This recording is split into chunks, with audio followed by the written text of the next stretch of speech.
फैसले को चैलेंज करने को कोई वादा नहीं ना, कोई भी फैसले को कोई चैलेंज कर सकता है। अगर वो वहाँ पे टिकना न टिकना वो तो सब जो केस की पोजीशन रहती है, सिचुएशन रहती है, उसके ऊपर डिपेंड रहता है।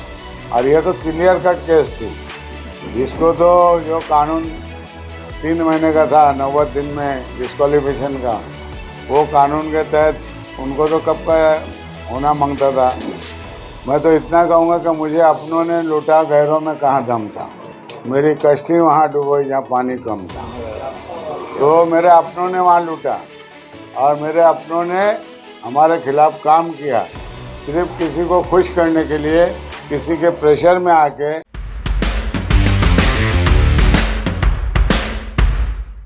भिवंडी स्टूडेंट्स के लिए एक बेस्ट इंस्टीट्यूट विजन इंस्टीट्यूट है। धामनका नाके पर विजन क्लासेस से कोचिंग लेकर इस साल कई स्टूडेंट्स फर्स्ट अटेम्प्ट में ही बेहतरीन परसेंटेज से कामयाब हुए हैं। यहाँ पर 11th 12th commerce, NEET, JEE और सीए फाउंडेशन के लिए कोचिंग दी जाती है। नीट और जेईई के लिए बैचेस बनाकर कोटा पैटर्न से पढ़ाया जाता है। विजन इंस्टीट्यूट में स्टूडेंट्स के लिए AC classrooms, CCTV, well experienced faculties, daily doubt lectures और वीकली टेस्ट जैसी सुविधाएं भी मौजूद हैं। इस साल भिवंडी में नीट, जेईई, एमएचटी, सीईटी जैसे एग्जाम्स में टॉप करने वाले कई स्टूडेंट्स विजन इंस्टीट्यूट से ताल्लुक रखते हैं। 4 साल की लड़ाई लड़नी पड़ी, विशेषतः महापौर और उप महापौर के चुनाव में जो बागी नगर सेवक थे उन्होंने कोणार्क विकास आघाड़ी को सपोर्ट किया, ना कि कांग्रेस को, और इसके वजह से कांग्रेस में वो हार देखने को मिली। हालांकि जनता ने कांग्रेस को बहुमत दिया था और इसके बावजूद भी एक शर्मनाक हार अपने को वहाँ पर देखने को मिली। और बागियों के खिलाफ आपने एक याचिका दर्ज की थी, जिसमें क्या पूरा फैसला हुआ, किस तरह से पूरा मामला चला 4 सालों में? इस मैटर को 3.5 साल हो गए और 3.5 साल में हमने सबसे पहले कोकन आयुक्त के इधर पिटीशन फाइल की थी। कोकन आयुक्त के इधर हमने एक फाइल की थी। उसके बाद में फिर कोकन आयुक्त में किसी वजह से हमारे अपने लोगों के कुछ, यानी जो हमारे स्टेट लेवल की जो बॉडी है उसके तरफ से हमको जो सपोर्ट नहीं मिला। और सबसे अफसोस की बात है कि बाला साहब थोरात मासूल मंत्री होते हुए और वो किसी और के प्रेशर में आके, जबकि क्लियर कट है उसमें, क्योंकि हमने जो किया हाउस के अंदर, हमने उसमें ये किया कि भाई ये व्हिप जो निकाले इन्होंने, ये नकली व्हिप है, ये खोटी व्हिप है, और उसमें का एक आदमी यहाँ मौजूद है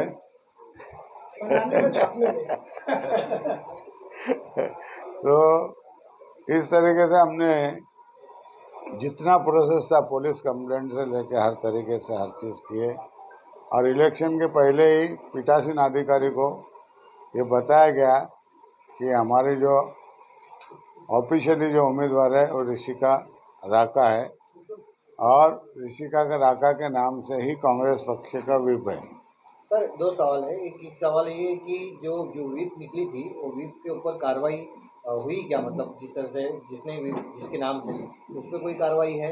और दूसरी बात ये है कि जिस तरह से कांग्रेस को आज जो जीत मिली है, ये पूरा श्रेय किसको जाता है? क्योंकि इसमें काफ़ी ज़्यादा वक्त लग गया और ये कोकन विभाग ने जो मुख्यमंत्री ने कल साइन करके दिया है, क्या आदेश में फैसला क्या है? आदेश में जो फैसला आया है उस फैसले को वो चैलेंज भी कर सकते हैं क्या कोर्ट के माध्यम से? हो सकता है ऐसा? फैसले को चैलेंज करने को कोई वादा नहीं ना, कोई भी फैसले को कोई चैलेंज कर सकता है। मगर वो वहाँ पे टिकना न टिकना वो तो सब जो केस की पोजीशन रहती है, सिचुएशन रहती है, उसके ऊपर डिपेंड रहता है। और ये तो क्लियर कट केस थी। इसको तो जो कानून 3 महीने का था 90 दिन में डिस्क्वालिफिकेशन का, वो कानून के तहत उनको तो कब का होना मांगता था। मगर हमारी बदकिस्मती है कि हमारी गवर्नमेंट होने के बाद, महसूल डिपार्टमेंट के मंत्री बाला साहब थोरात होने के बाद, किसी के दबाव में प्रेशर में आके निर्णय बदला जाता है। इससे बड़ी शर्म की बात और कुछ नहीं हो सकती। मैं तो इतना कहूँगा कि मुझे अपनों ने लूटा, गैरों में कहाँ दम था। मेरी कश्ती वहाँ डूबी जहाँ पानी कम था। तो मेरे अपनों ने वहाँ लूटा और मेरे अपनों ने हमारे खिलाफ काम किया, सिर्फ किसी को खुश करने के लिए, किसी के प्रेशर में आके। अरे आप यहाँ पे पार्टी के वरिष्ठ नेता हम गंज में हैं। अगर पार्टी के वरिष्ठ नेता अगर पार्टी के कैडर का या पार्टी के लोकल लोगों का सपोर्ट नहीं करेंगे तो पार्टी कहाँ जाएंगी।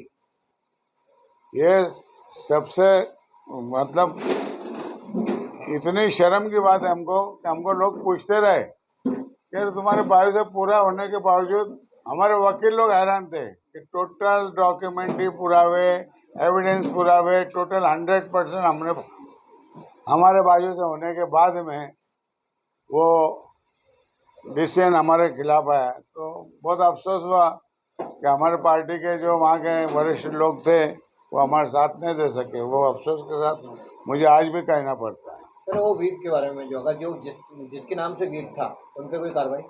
अरे जिनके नाम पे व्हीप था वो उनके ऊपर कार्रवाई, तो यही कार्रवाई हुई ना, डिस्क्वालिफिकेशन थी। मेरा सवाल ये है पूरा जो आदेश क्या आया है?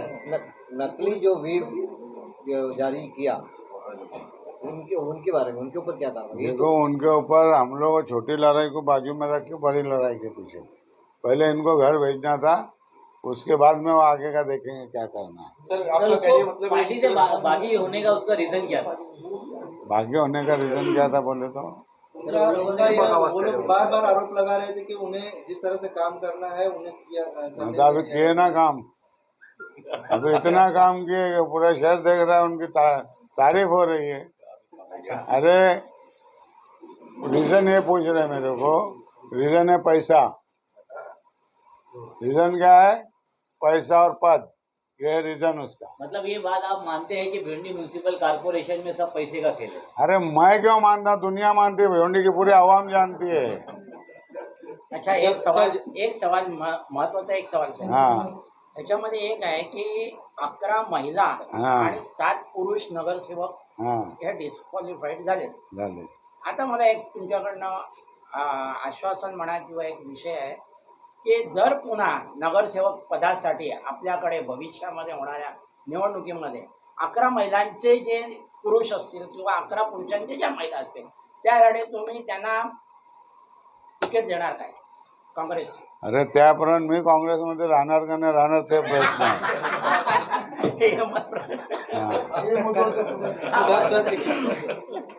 सर ये सवाल था, जिस तरह से आपने कहा कि पार्टी के जो वरिष्ठ थे, बराबर ठीक है मराठी हो रहा है। सर जिस तरह से आपने कहा कि पार्टी के वरिष्ठ जो थे बाला साहब थोरात ने, उन्होंने मतलब किसी प्रकार का आपका सहयोग नहीं किया था क्या? नहीं किया, पार्टी के वरिष्ठ जो थे बाकी जो नहीं मिला ना हमको। सिर्फ आरिफ नसीम खान एक ऐसा शख्स था जो हमेशा मेरे को फ़ोन करता था और उसके दिल में था कि किसी तरीके से फैसला हो जाएगा।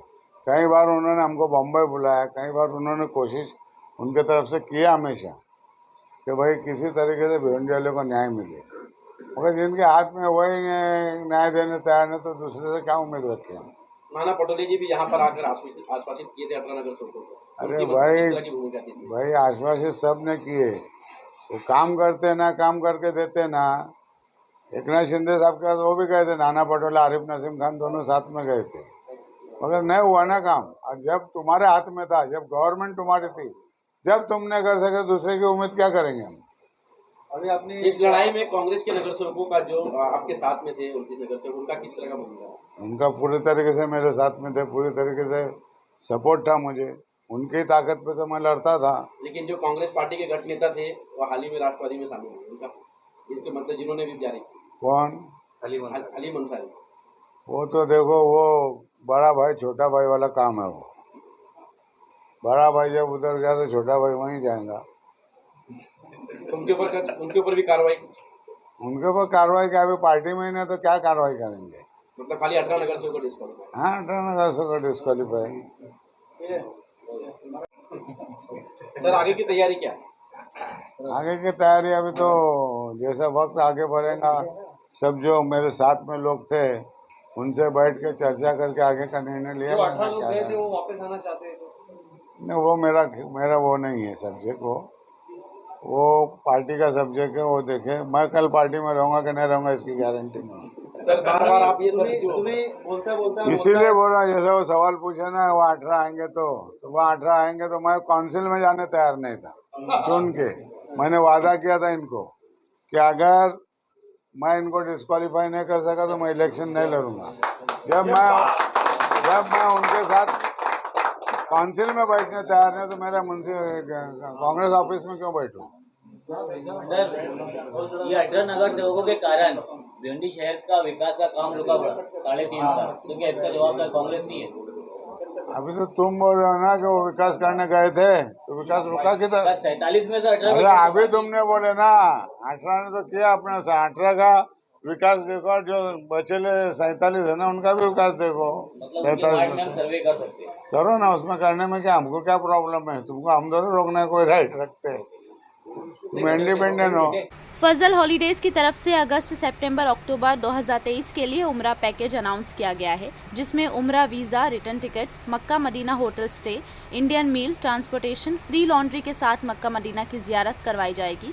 ये पैकेज सिर्फ 86,999 रुपये में आप हासिल कर सकते हैं।